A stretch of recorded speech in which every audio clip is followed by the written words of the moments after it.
guys, and welcome back again sa ating YouTube channel. Kumusta kayo guys? Panibagong araw na naman sa atin at panibagong product review na aking isi-share sa inyo. Hindi naman gaanong product review pero isi-share ko sa inyo kung ano yung ginagamit ko pang kasalukuyan naman sa aking hair. Kung yung mga nakaraang video ang sinishare ko sa inyo yung ginagamit ko sa aking skin, ngayon naman sa aking hair, dahil nga marami nagtatanong sa akin ano daw yung ginagamit ko na shampoo and conditioner sa aking hair, kung bakit napapanatili ko na masigla or malusog, yan yung tamang term, malusog or healthy yung aking hair. Ayan, kung makikita nyo to guys, medyo may kulay pa ito dahil magto 2 years na since no nagpa-treatment ako ng hair.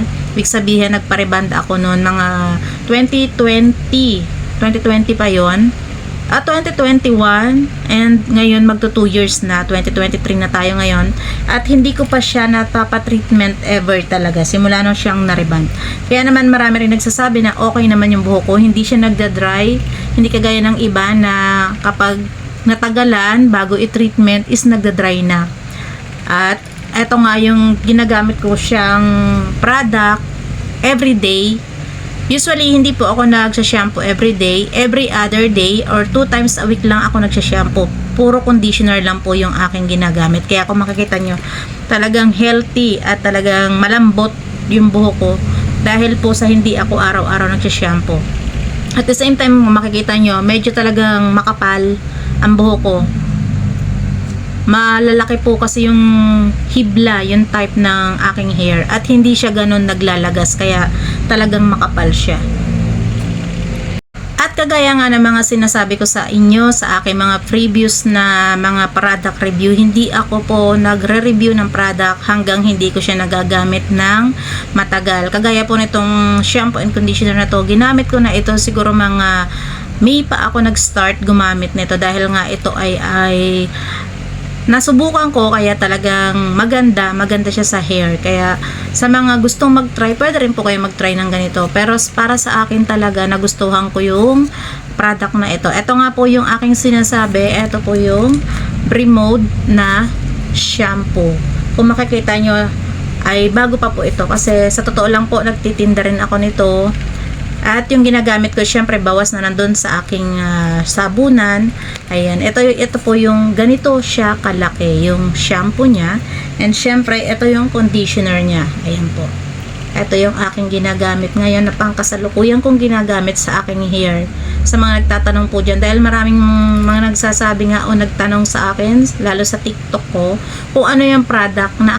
At ito nga po yung Bremode Cocoa Butter Shampoo. Nourish and repair damaged hair, make hair looks shiny and smooth. Ayan, nakakakintab po talaga siya ng buhok at talaga napakalambot niya sa buhok. Sa mga gusto pong sumubok nito, pwede po ito sa bata, yung mga 7 years old, pwede po ito hanggang sa pataas. Ito po talaga yung ginagamit ko. Ang kagandahan dito talaga, meron siyang expiration date. Ayan. Nandyan po yung mga ingredients niya, mababasa nyo naman, kaya talagang maganda po. Malambot at mabango sa buhok, yung shampoo pa lang niya, lalo pa po yung conditioner. At eto naman yung kanyang conditioner niya, ayan o. Ayan. Ganon din po, nourish and repair damaged hair, make hair shiny and smooth. Eto po ay 400 ml, kaya malaki na po yung bottle niya. At napakadali lang niyang ipump ng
At isi-share ko na rin sa inyo guys kung ano yung everyday kong ginagamit sa aking face bago ako lumabas ng bahay. Eto, gamit na gamit talaga guys, grabe. Etong Lux Organics na to.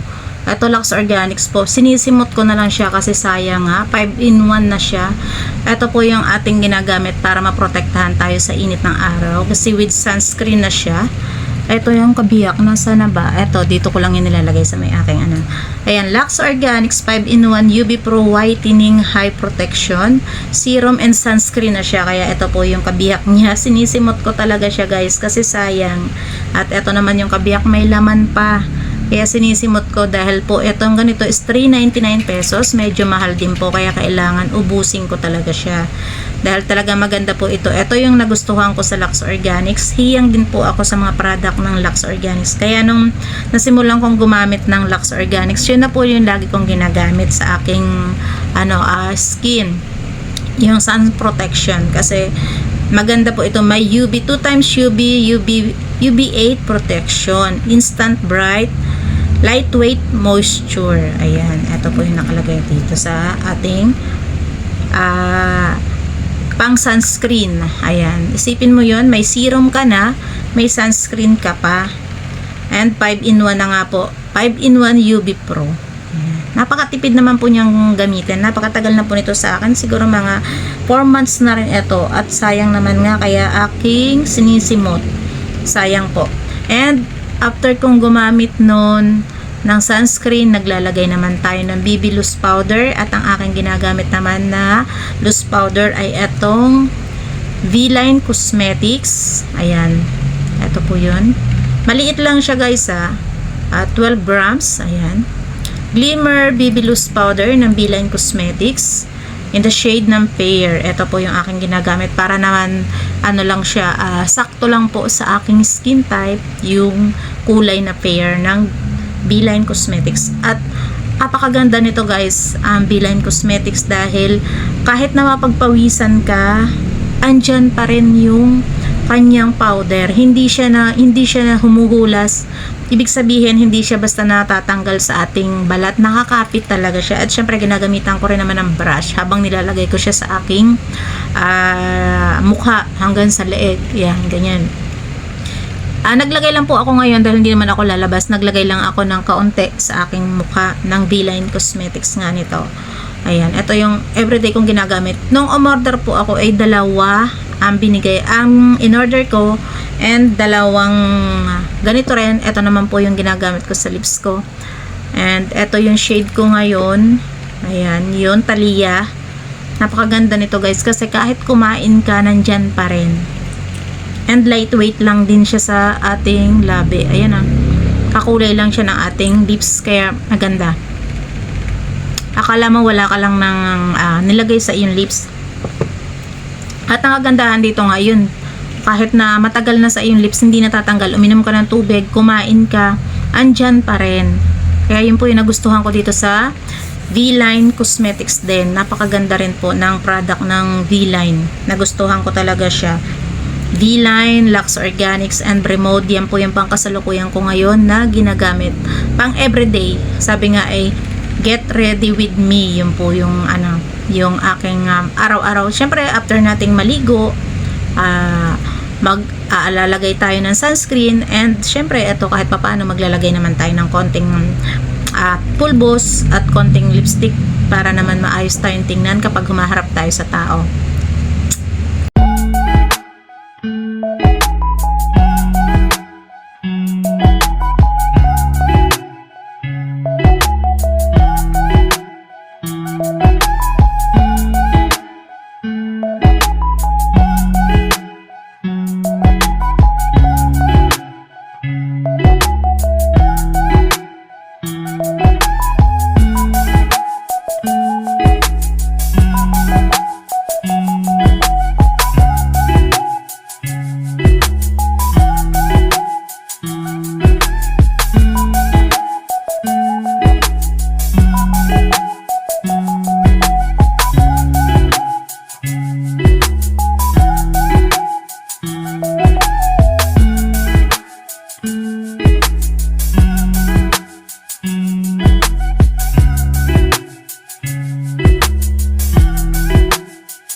guys, kung makikita mo talaga, sobrang lambot sa buhok ng Bremode. Kakatapos ko lang ding maligo, ayan, medyo basa-basa pa nga. At talagang hindi ka mahihirapang magsuklay kahit na hindi brush yung gamit mo, kahit ordinaryong suklay lang. Maganda talaga siya sa buhok. And marami na rin sumubok dito ng mga ganyang shampoo and conditioner. Nagustuhan din po nila dahil nga bukod sa mura na, ay matipid pa siyang gamitin. Anyway guys, yung palang ganito ay 240 pesos, parang pumapatak na lang 120 ang bawat isa. Meron pong magkasama na shampoo and conditioner, meron din pong parehong shampoo lang, pero ang ino-order po natin is shampoo and conditioner para siya ay magkapareha gamitin, magkapares. Ganon po yung ginagawa ko. At kung talaga grabe, lambot at mabanga, matagal po siya matanggal sa buhok. Maghapon hanggang gabi, nandyan pa rin hanggang kinabukasan, lalong-lalo kung hindi ka masyadong napagpapawisan. Talagang mapapansin nyo na malambot at shiny talaga yung buhok ko dahil po sa ginagamit kong yan.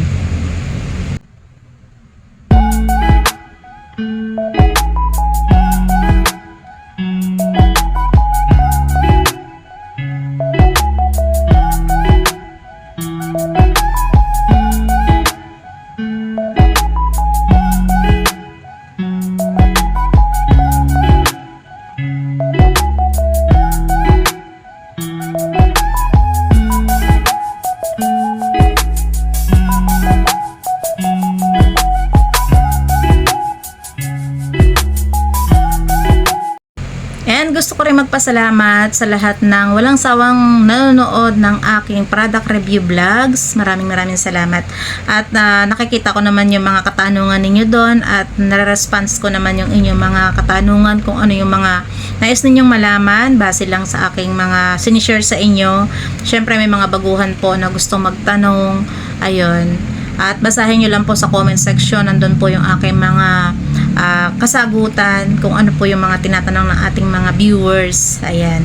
Maraming salamat sa mga viewers ng aking product review. Ayan. Maraming salamat sa inyo guys. Thank you for watching. Don't forget to like, share, and subscribe to my YouTube channel.